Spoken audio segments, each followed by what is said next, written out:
La clonación es un tema atractivo para muchos. Se argumenta que con la clonación podríamos inmortalizar artistas famosos, políticos o estrellas de cine.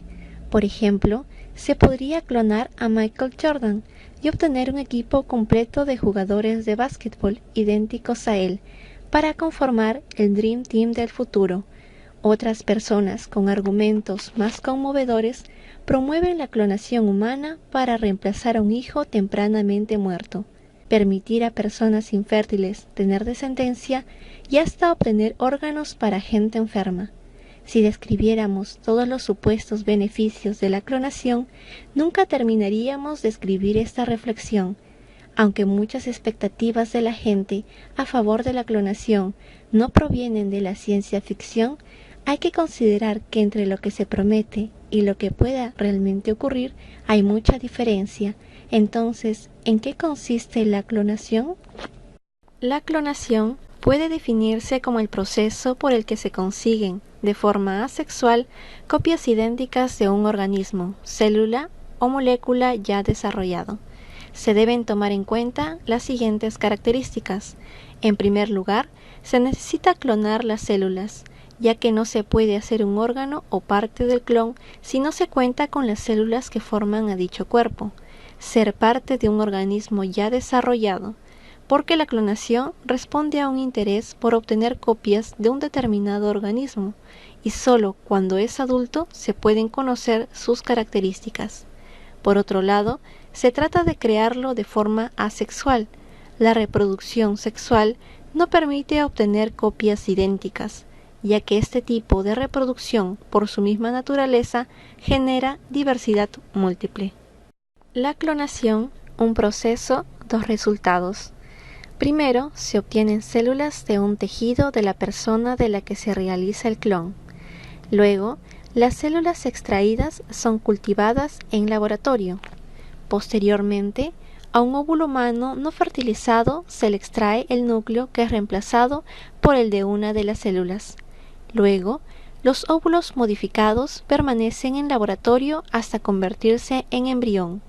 En quinto lugar, los embriones se implantan en el útero de una mujer. Finalmente, la portadora pare un bebé idéntico genéticamente a la persona clonada. El resultado, se extraen células madres del embrión y se diferencian en los tejidos deseados. Es decir, todo este proceso explica la clonación terapéutica. Cada individuo tiene una opinión acerca de si está bien o no clonar a otro ser humano. La idea de producir asexualmente copias múltiples de organismos idénticos desde un punto de vista genético, todos descendientes de un antecesor común, crea en la mayoría de las personas una reacción moral negativa. La transferencia nuclear somática humana, clonación en lenguaje coloquial, tanto con fines reproductivos como terapéuticos, tienen objetivas dificultades éticas.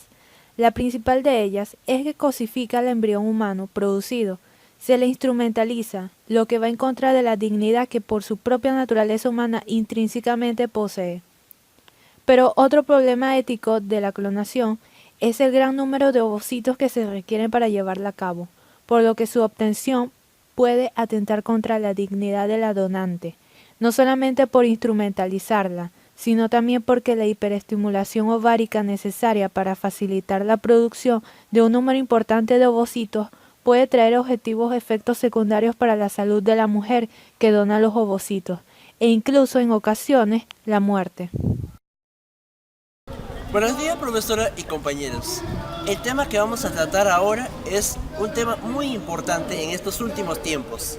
Se ha visto y se ha escuchado mucho en las noticias que hay, por ejemplo, una hambruna, por ejemplo, algún problema, enfermedades, pero tenemos ahora un nuevo aliado, la genética.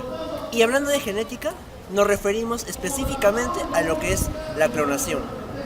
Bioéticamente tenemos aspectos positivos y aspectos negativos de esto que viene a ser tan importante y que nos puede ayudar, pero también nos trae otras consecuencias que de repente no esperamos. Por eso estamos aquí, junto a la Facultad de Ciencias Biológicas, para poder hacer una serie de preguntas a diferentes alumnos de esta facultad.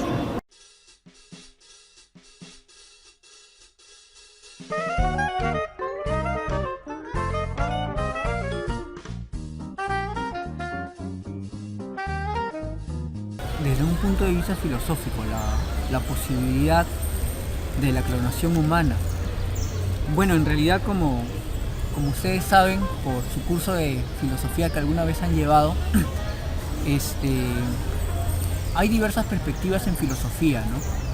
Y este problema de la clonación es un problema bastante complejo y por lo tanto tiene diversas respuestas, ¿no? Yo a lo mucho voy a darles una impresión personal, ¿no? Tal vez que obedece a alguna corriente en particular, pero al fin y al cabo es solo una versión de las cosas.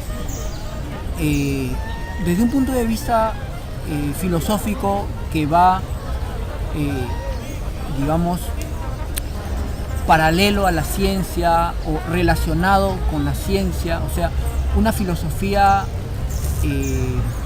científica, por decirlo de alguna manera, ve a la ciencia y a su práctica como un proceso de desarrollo, digamos, en donde se busca conocer la naturaleza, manipularla, dominarla en bien de la vida humana, fundamentalmente, ¿no? O sea, es un instrumento que permite satisfacer diversas necesidades del hombre.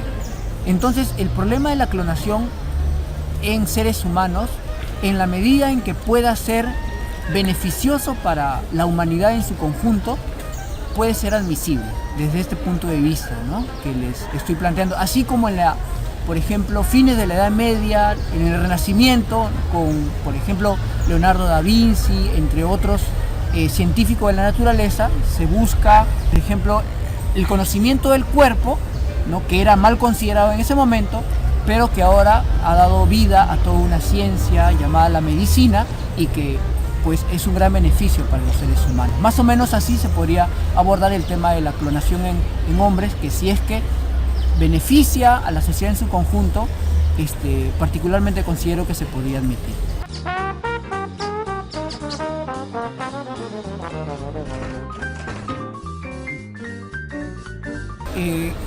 Bueno, este problema de la clonación no solamente está relacionado con la ética, sino también, digamos, con la cosmovisión, con la ideología y principalmente con las ideas religiosas. Entonces, yo en las prácticas de clonación veo fundamentalmente dos problemas, ¿no? Primero, el que entra en contradicción con las creencias religiosas. Y segundo, que puede desconocerse sus consecuencias y podría ser contraproducente para la propia vida humana. Lo primero me parece a mí fundamental, ¿no? Les hablaba hace un momento sobre el desarrollo de la ciencia en el Renacimiento, en las primeras décadas de la época moderna. Allí había una gran reacción, un gran rechazo a lo que es el desarrollo de la ciencia. ¿Ya? Eso se veía en los campos desde las ciencias de la naturaleza inmaterial hasta las ciencias humanas, ¿no? Me refiero al estudio del cuerpo, a el estudio de las enfermedades, etcétera, ¿no? Había un gran rechazo, pero principalmente por parte de la Iglesia, ¿no? Porque consideraban de que esa manipulación de la naturaleza y de los órganos del hombre era exclusiva de este ser sobrenatural. Entonces, si es que se ve el desarrollo posterior que ha tenido en la ciencia, lo que se ve es que sus consecuencias han sido favorables para la humanidad en su conjunto y que las ideas religiosas, al principio opuestas, han tenido que ir cediendo terreno y, digamos, admitiendo que el desarrollo de la ciencia y sus diversas técnicas, al fin y al cabo, favorecen a la humanidad.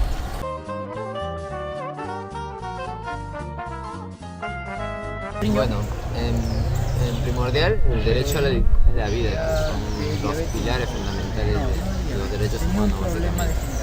La dignidad en parte porque se manosea el sentido del ser humano en su concepción natural, básicamente porque es el hombre quien repercute en la formación del ser humano, por lo cual se rompe ese esquema básico de la concepción natural del hombre. Y la vida más que nada es porque al usarse seres humanos en su primera concepción, o sea, como un embrión, como que se manipula eso, y no, el ser humano debe verse como un fin, no como un medio. Básicamente eso, la ciencia debe ser a favor del ser humano, la ciencia no debe usar al ser humano para sus fines, sino al revés. El ser humano tiene que ser el fin supremo de la ciencia. Entonces, en específico, ese derecho que se viola la dignidad más que todo. La dignidad Claro, más ¿no? que todo, que está estipulado en la Constitución incluso. Ya.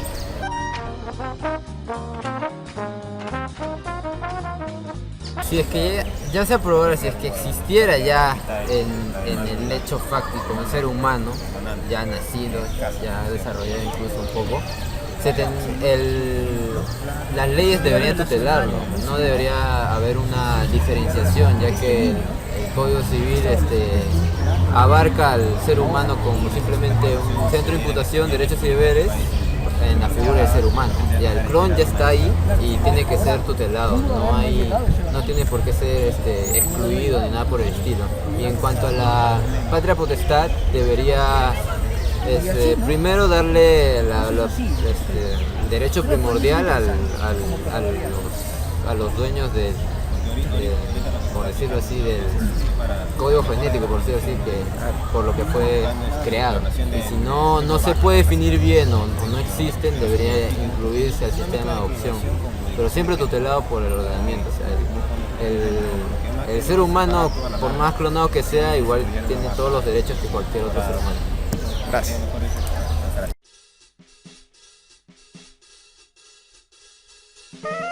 Nos encontramos en la Facultad de Ciencias Biológicas de la Universidad Nacional Mayor de San Marcos. En esta ocasión vamos a entrevistar al doctor Jaime Descayots para poder hablar un poco sobre los aspectos bioéticos de la clonación. Soy profesor principal en la Facultad de Ciencias Biológicas de la Universidad Nacional Mayor de San Marcos. Y mi área de trabajo está circunscrita fundamentalmente a la genética y citogenética humana y de mamíferos. ¿Puede darme alguna introducción de lo que es la clonación en sí? ¿De qué consiste? El término de clonación está referido a la replicación de una célula o de un organismo en términos exactamente idénticos, genéticamente idénticos. Y posiblemente el ejemplo más conocido de clonación lo constituye la oveja Dolly, que hace algunos años acaparó la atención de los científicos, ¿no? De manera que por clonación ustedes entiendan una réplica exacta, genéticamente idéntica, de una célula o de un organismo. La gente generalmente no se vincula mucho a la ciencia y no conoce, digamos, la importancia que implica, ¿no?, para la ciencia. ¿Quería explicarnos alguna importancia que pueda implicar la clonación? Bueno, como metodología científica ha permitido desarrollar diferentes aspectos de la biología celular, de la genética molecular. Tal vez uno de los más importantes esté referido a una posible imposibilidad de tener organismos adultos viables que constituya una metodología reproductiva con éxito, con algún éxito que seguramente los autores pensaron de naturaleza económica. Y la explicación aparentemente más cerca de la verdad estaría relacionada con un proceso que tiene que ver con la replicación de los telómeros. La duplicación de los telómeros es un proceso que está limitado por el procedimiento de duplicación del ADN, que en una de sus cadenas se ve impedido de una síntesis continua.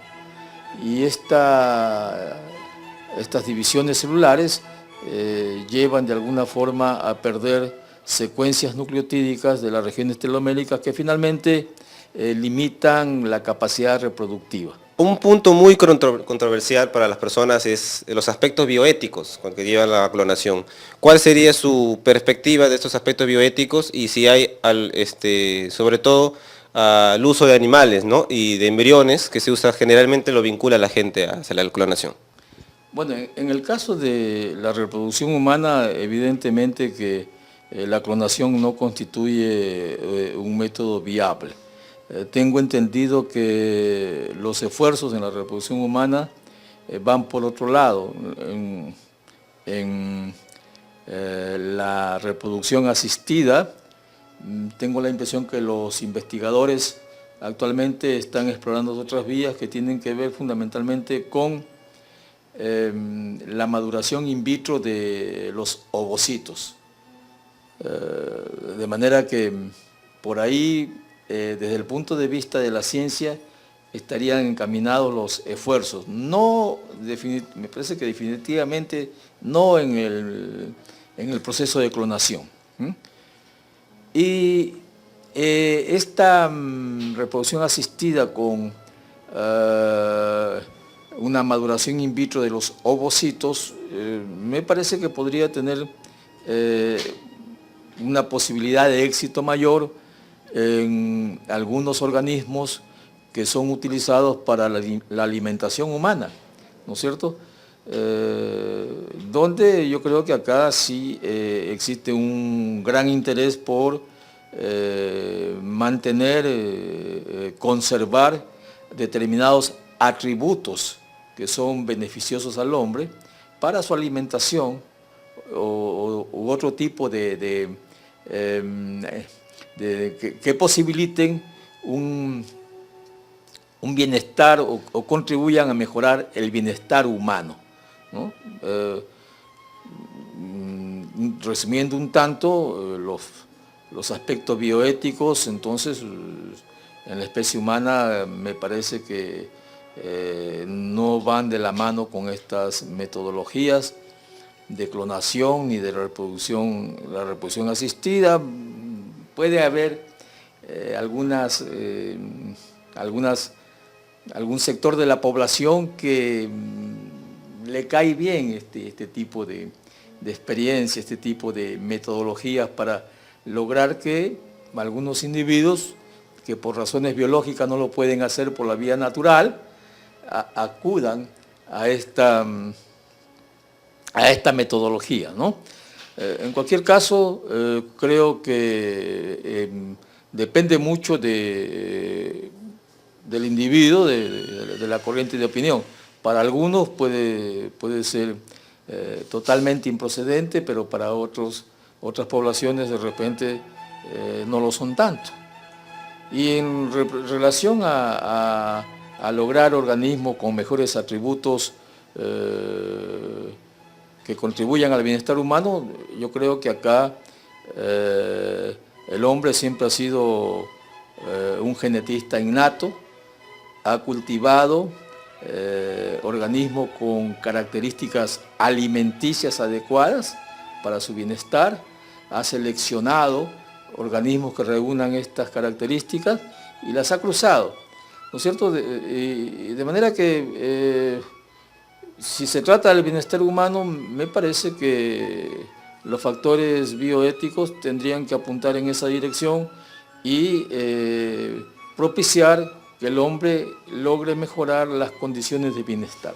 ¿Habrá, digamos, métodos alternativos a lo de la clonación para este bienestar, tanto para el bienestar alimenticio y de tantas investigaciones? En la época actual existen otras metodologías propias de la genética molecular que por otro lado se observan como una metodología natural que ocurre en la naturaleza y que ha permitido que las poblaciones actuales adquieran el estatus que actualmente les conocemos. La naturaleza siempre ha estado actuando e interactuando con los organismos vivos. Los procesos de transferencia horizontal de genes, la incorporación de genes, de segmentos cromosómicos de manera intraespecífica, son procesos que han ocurrido de manera natural, de tal suerte que en el momento actual, si en el laboratorio el hombre es capaz de manejar estos procesos, yo creo que estos procesos no tienen nada nuevo, lo único que ocurrirían a una velocidad mayor de lo que han venido ocurriendo en el proceso evolutivo. Hemos concluido esta entrevista con el doctor Descayocs y queremos dejarle una pregunta para el público en general, ¿no? Si se llegara a aprovechar la clonación, este clon, en caso humano, tendría derechos, tendría sentimientos, etcétera. Y piensen ustedes los beneficios como las desventajas que puede haber la clonación para la ciencia. Muchas gracias, doctor. Ha sido grato compartir con ustedes algunos intercambios de opiniones. Creo que los procesos actuales de reproducción o réplica exacta de un individuo tendrían que mejorar la metodología actualmente vigente. Muchas gracias.